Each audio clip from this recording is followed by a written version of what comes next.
Здравейте, хора! Днеска правя кандидатурата за RealCraft. С мен е моят приятел. Здрасти. Да. Опа, нещо направих. Добре, както и да е. Да започваме. Така. Тук виждаме един ендър портал. И аз пак ендър. Какво говоря, бе? Недър портал. Така. Започваме първо от това.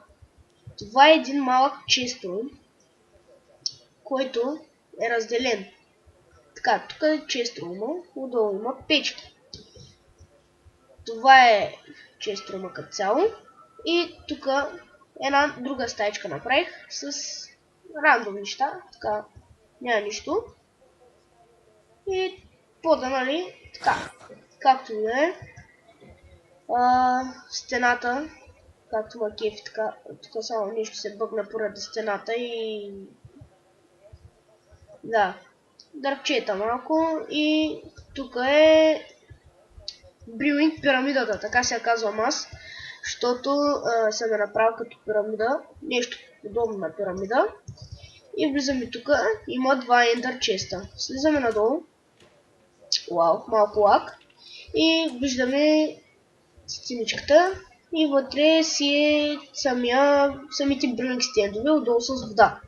Тук съм сложил честове, да има къде си слагам пошенките.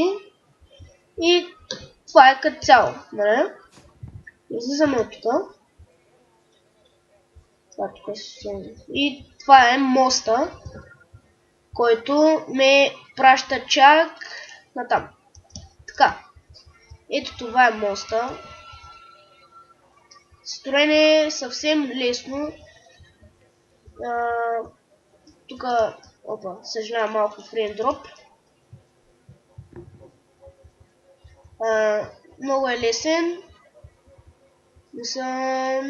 Лесничък е. И така, да пристигаме. Тук сега има една пътечка, където отиваме към, как да го кажа сега, място, където се лови риба. Сега в момента не се сещам точната дума.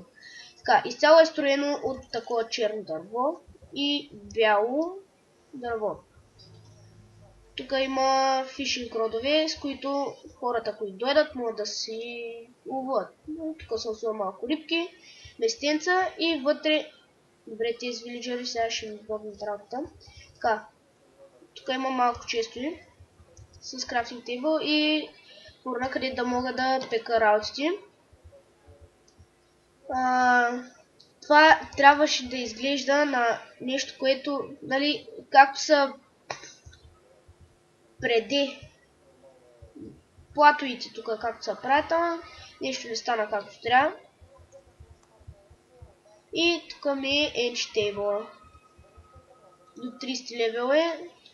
Да, диамантни не са енчанти. Хубаво както и да е. Една главичка имам. Добре, сега не мога да се кача. Така. Къде е главата. Съвсем рандом. Не е на мен. Като цяло, това е абсолютно всичко. Да, ще снимам, ако ме приемете. И ако ме приемете, въобще ще се радвам адски много. И да, но след това друго нямам какво да покажам. Това ще бъде.